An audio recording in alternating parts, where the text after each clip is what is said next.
Well, hi everyone. Welcome back to the Recipe for Homeschool Success Masterbooks 2024 Summit. I have Angela with me again. We are talking about math lessons for a living education, Masterbooks top ranked elementary math curriculum.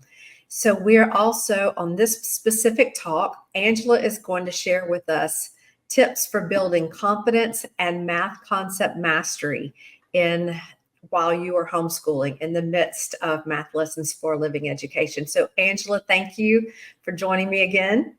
You're welcome. It's fun. Yeah, it is fun. I enjoy getting to talk to you.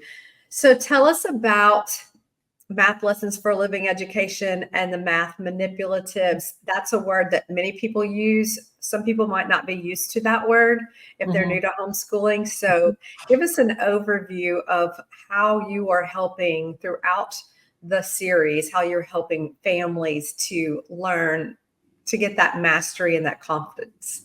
Sure. Well, first of all, the Math Lessons for Living Education series, each book has its own manipulatives, and it's in the back of the book. So that all I have to do is remove the page, follow the instructions and the preparation of it. So my goal was to create a program that did not need big fancy curriculum or manipulative sets to go with the curriculum. Okay. And so, because most homeschoolers live on a budget, and I've been there, done that, and I remember being very disappointed in specific programs that required very specific, expensive manipulative kits. So, most of us can't, and really honestly cannot do that, especially with multiple children at multiple levels. So my goal was to create something that was an all-in-one curriculum to make it just easier to set them up for success in their school year. So, so each one has its own curriculum or manipulative set. Anything that is needed outside of that are just household objects. So it doesn't take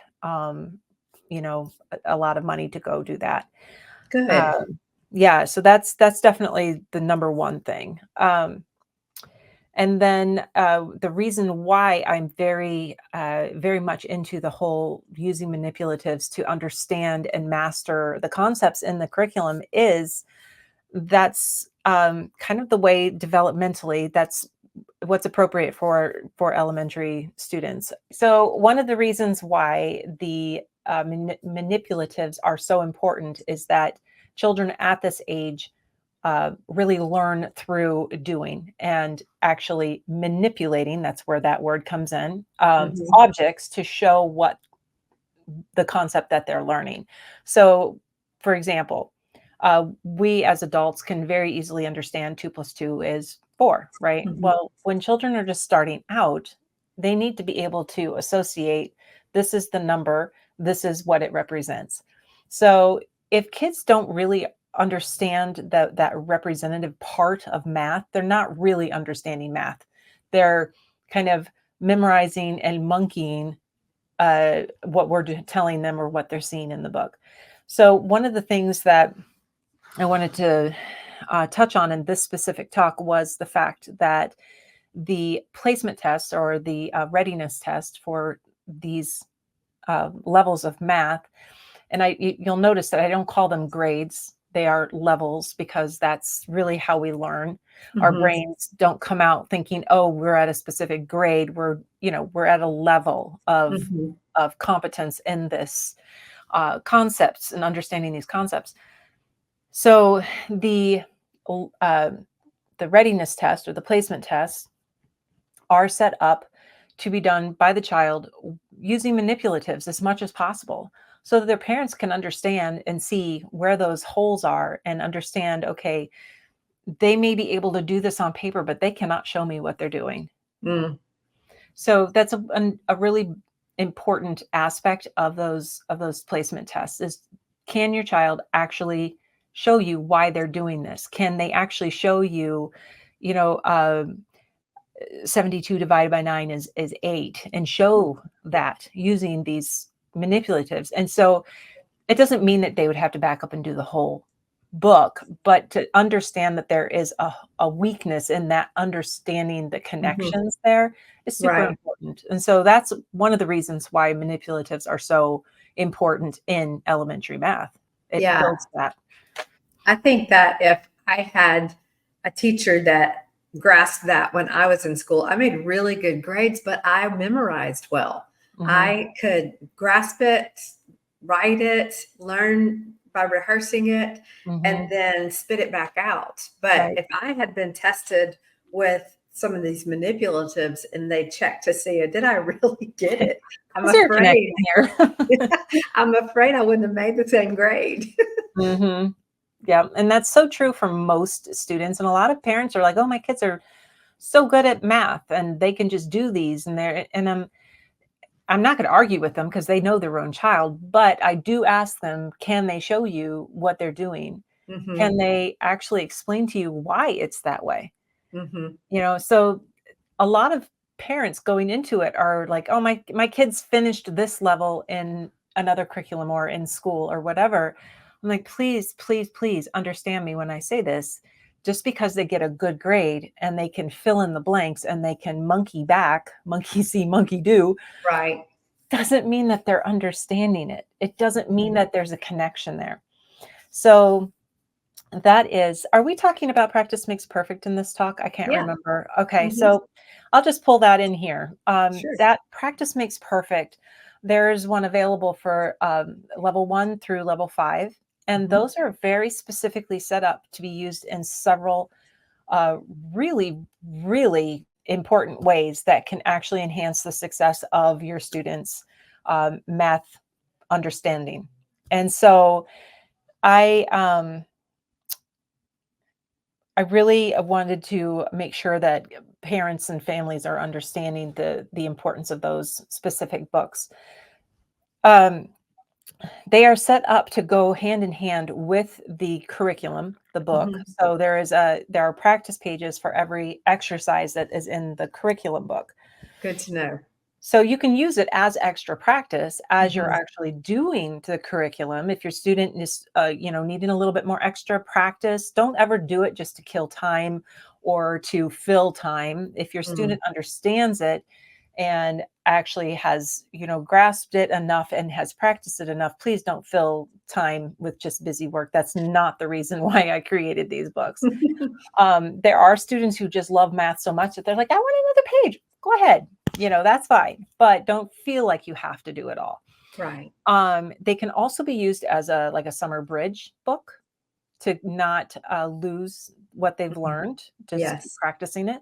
So that's the first way is to do it with the curriculum as you're doing the curriculum. The second way is Mhm. doing it through the summer.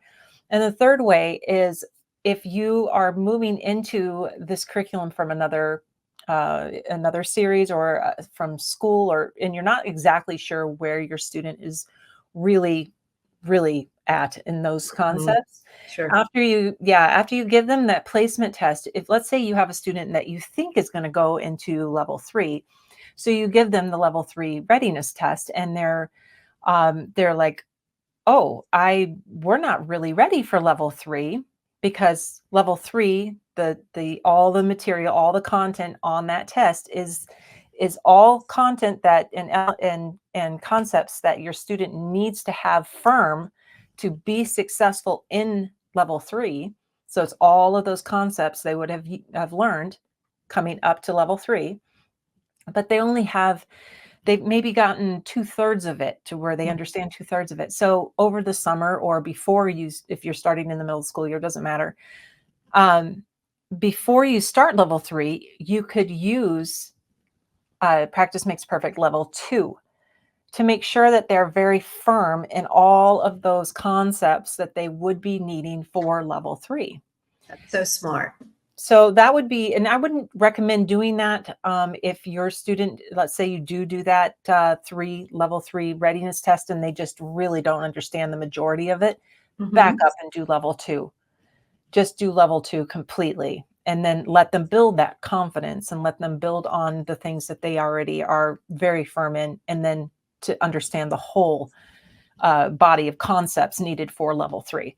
So But if they're pretty firm in 2/3 to 3/4 of it, there's no reason to do the entire level before unless you want to. But that's where that practice makes perfect comes in, and fills in that gap and that hole that they need to be successful in that next level. So those are the three major ways that I would recommend using practice makes perfect. Uh, Good. yeah. But the manipulatives are so super important to use those, whether you're doing it in practice makes perfect or in the Mhm. regular curriculum. Okay. Well, let's talk about right brain flashcards, or the addition and subtractions Mm, flashcards that we offer, and then also the multiplication and division. Tell us a little bit about how families use those. sure. Okay, so those flashcards have been, as Randy puts it, a friction point since we started using them. But they're ones that I've really stuck my guns with because I want them to understand the reason that they are considered right brain. So years ago, when my kids were younger, I would have this struggle with one of my daughters in particular, and she's very visual. Most of us, we don't realize it, but our brain takes pictures of things around us. That's, part of our uh, ability to recall things is we Mhm. take visual pictures. So one of the things that I really struggled with this particular daughter was her uh, taking pictures with her brain of flashcards that had missing answers. So she would look at a flashcard and it'd be, 2 plus 3 equals blank, or 3 times 3 equals blank. And that would be the first picture that her brain would pull up. Oh, And so when I started, and this is years ago, when I started reading more about the Charlotte Mason method, and I'm just going to say this, I'm not a Charlotte Mason purist, believe me, but there mhm. are some aspects of her method that have really rung true, even in current times with the brain science that we have now that's available. Right. Um, and one of her things is don't ever let a child see a misspelled word or a something that is an incomplete equation when they first see it. Now they Mhm. may be able to handle seeing it missing answer later or a misspelled word later and be able to understand because that's not their first image that they pull up. I see. So when I started using that concept with this daughter, I would have her write out the equation and then I would tell her, now pretend that your brain is a camera and you're taking a picture, and then you're going to walk that picture back to your memory and stick it in a drawer. Mm, And you can remember what drawer that's in. okay. That fact drawer. And so she actually started doing it kind of as a game, Mhm. and it really, really helped because she would come to that and she'd be like, "Oh," and I could see her just being like, and I could imagine her like running in her brain, taking out, oh, I know what that is. And then she'd write the answer. And I'm That's like, precious. voila. So right brain flashcards, and we call them right brain because that it uses the right side of the brain takes in all of that information in holistic ways, and then gives it to the left of file. So I that's see. where that came from. But whatever you call them, whole fact cards, whatever, it doesn't matter. Um, Understanding that if you want to set your child up for success in understanding the whole the facts and memorizing them, giving them the whole fact is not cheating. It is very important to understanding. It's like trying to put together a puzzle without knowing what the puzzle looks like. Oh, yes, which is maddening. It's so maddening. Impossible almost. Exactly. So if you don't want to frustrate your child, and I really do believe that we need to be very, very careful in not frustrating our children Mm. unnecessarily. There's just it's just common sense that it is much easier and much more efficient to give the whole fact before you take part of that fact away and expect them to remember it. Yeah, it makes perfect sense once you say it that way. Exactly. Exactly. I mean, think about it, even if it's a 10-piece puzzle Mm-hmm. and you have all the pieces there, but no picture, you could figure out, and the child can figure it out eventually.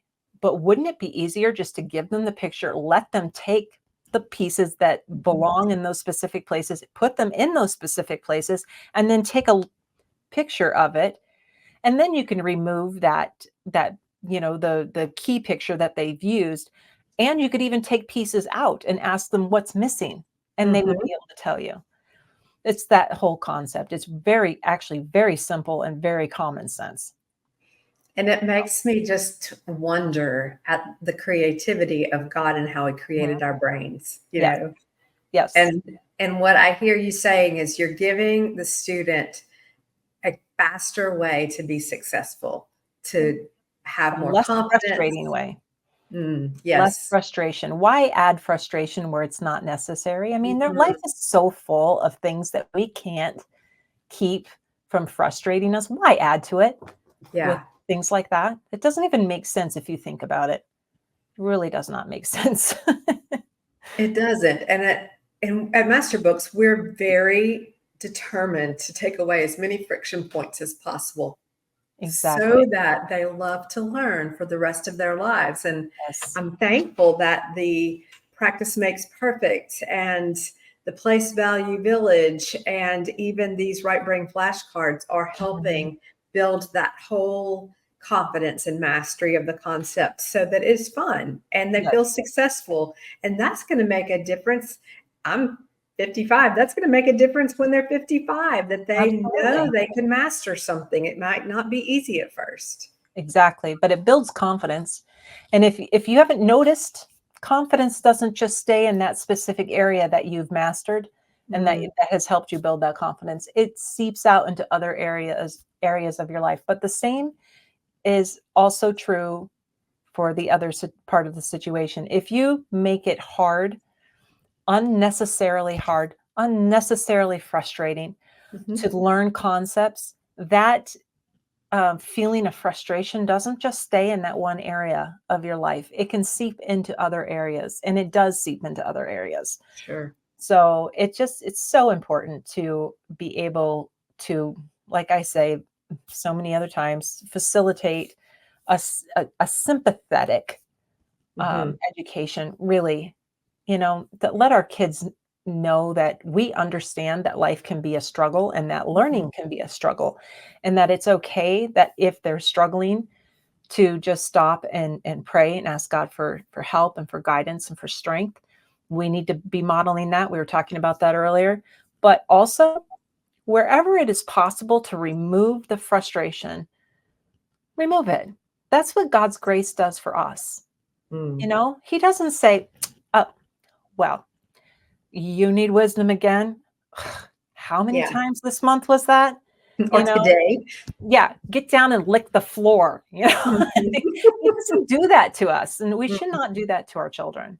Absolutely. And the kindness of God leads Exactly. to repentance. That's And right. I'm learning that for myself. And I want to encourage all of the people who are watching this, the home educators, the parents, that the more you talk kindly to Yeah, yourself and you give kindness to yeah. yourself, faster you'll grow, the Mhm. faster you'll overcome, the more delight you'll have in your life. But if you are Yes, secretly abusing yourself with ridicule and judgment and condemnation and telling yourself you can't do it or that you're bad, mhm. it's going to spill over in negative ways. And Oh, so I want to absolutely. encourage everyone just to invite the Lord to show you and to help Mhm. you Yeah, undo that, yeah. untangle yourself from it, because you don't want your child to remember you saying No, harsh things. That is not going to help them learn, right? right. That's right. And it's like in the Bible, it says the words can build you up or can tear you down. Mm-hmm. So it's, I don't know why I'm thinking about this one. I'm going to go ahead and say it. And if you want to clip it out later, you can. Sure. But we live in an aesthetically pleasing world. There's nothing wrong with that per se, Mm-hmm. But when we compare ourselves, we go on Pinterest or we go on Instagram.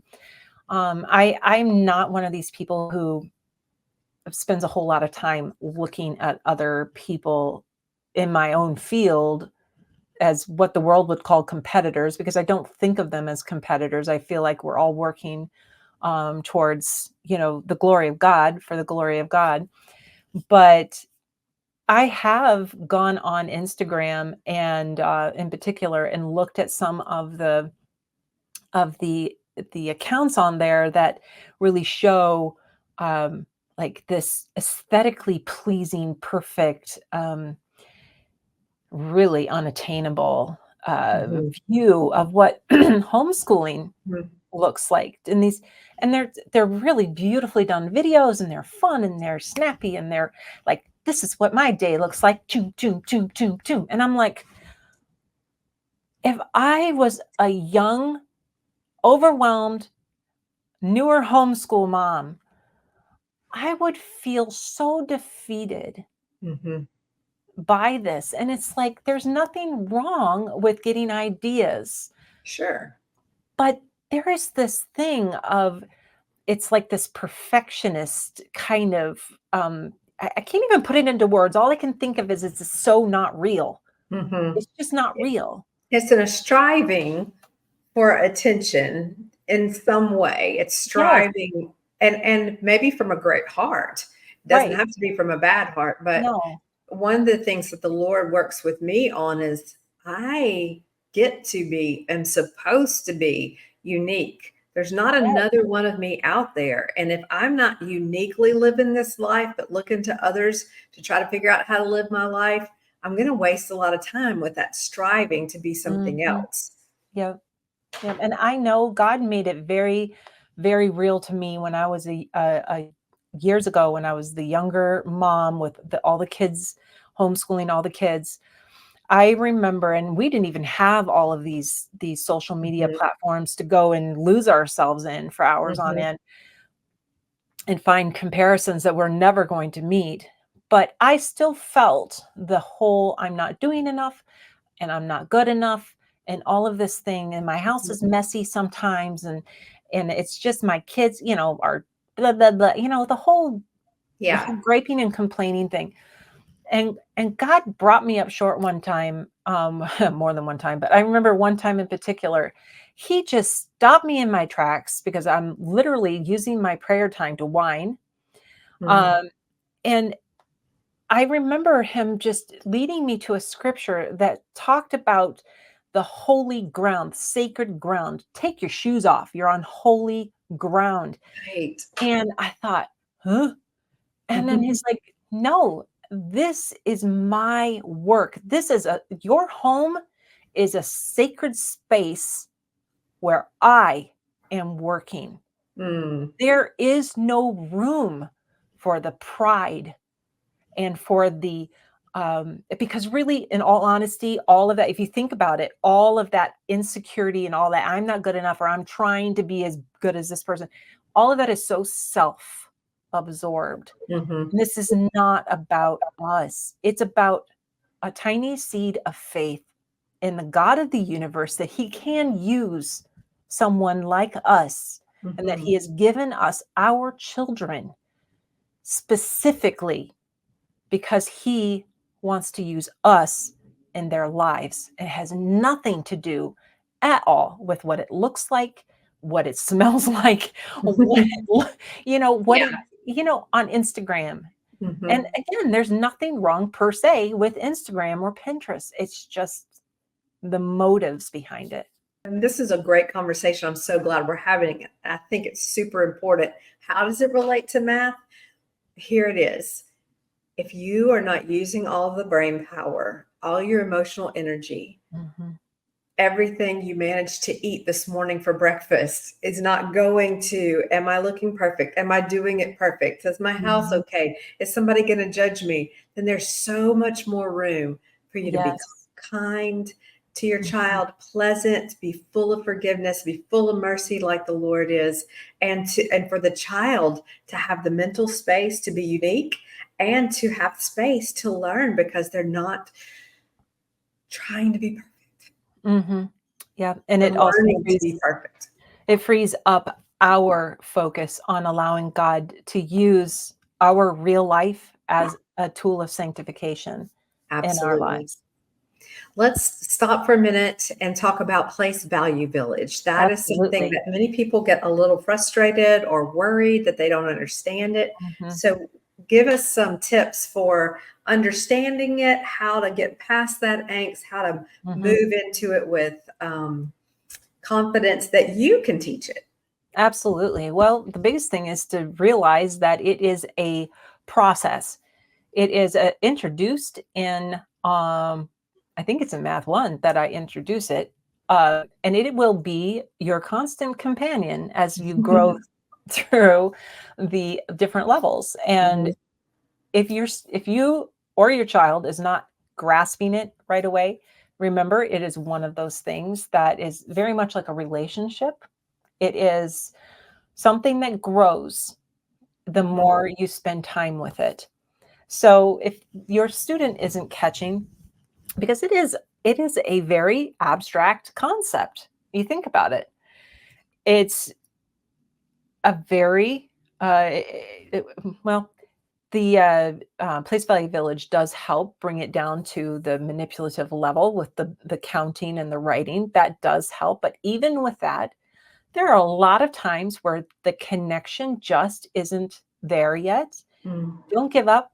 Don't throw in the towel. Don't say, "This is awful. This doesn't work. I have to find another way." You know what? Every single way that you are going to teach uh, place value is going to be something that is just a process because the concept is a process. Okay. And be okay with that. Don't beat yourself up. Don't be like, "Oh my goodness, I'm failing because we have to go back over this again." We were talking Mhm. about that with Kate. It was very good because it's so important to remember that everything in life is a process.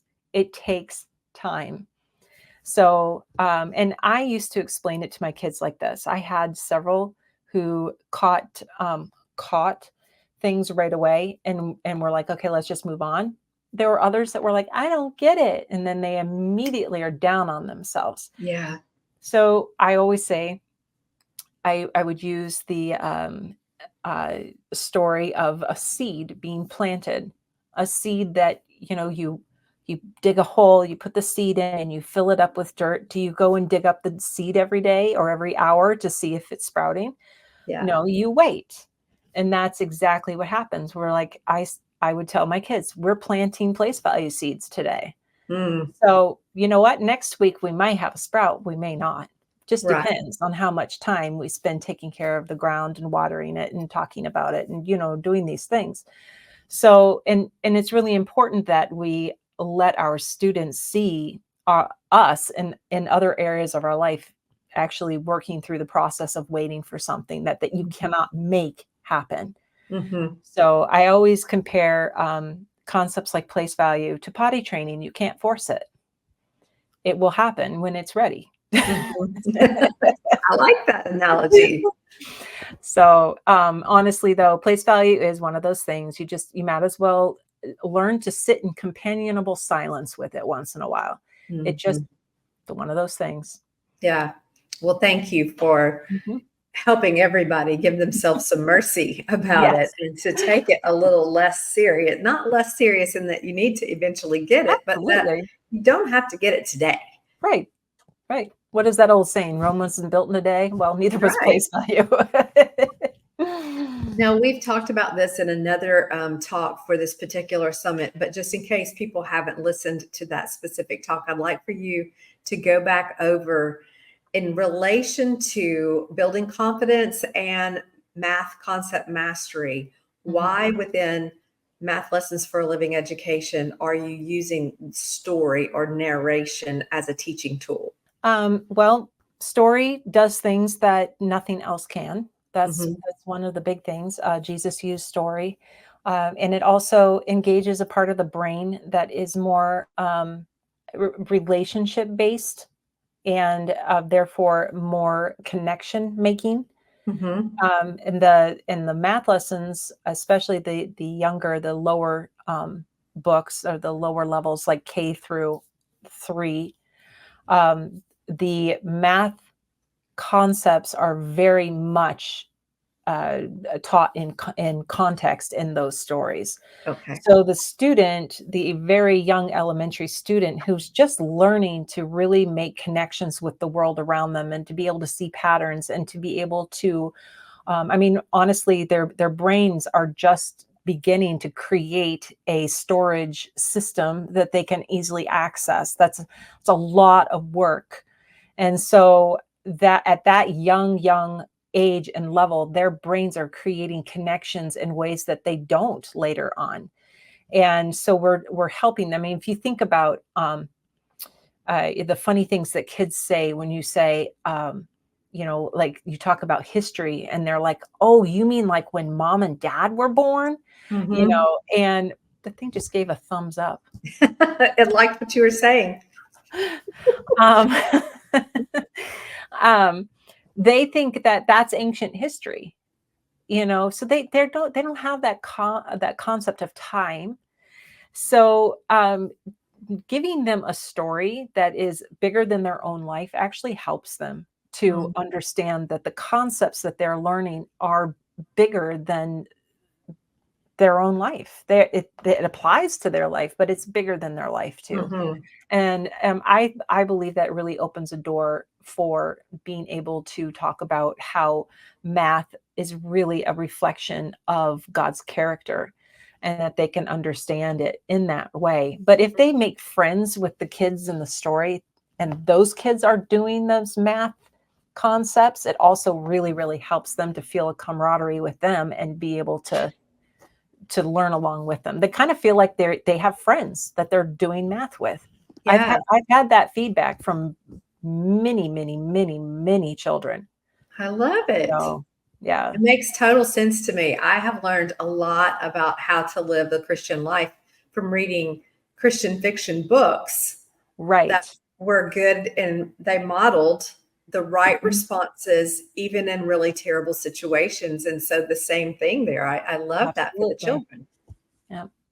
That's so good. Well, thank you again for all your Mm, expertise, your patience, your time. I appreciate how much you have had the homeschool parent on your heart as you mhm, created these resources. And we just believe, because we have seen it over the years that we've been doing homeschool curriculum here at Masterbooks, that your child is going to love math mhm, or not mhm. hate it like they Right, could have.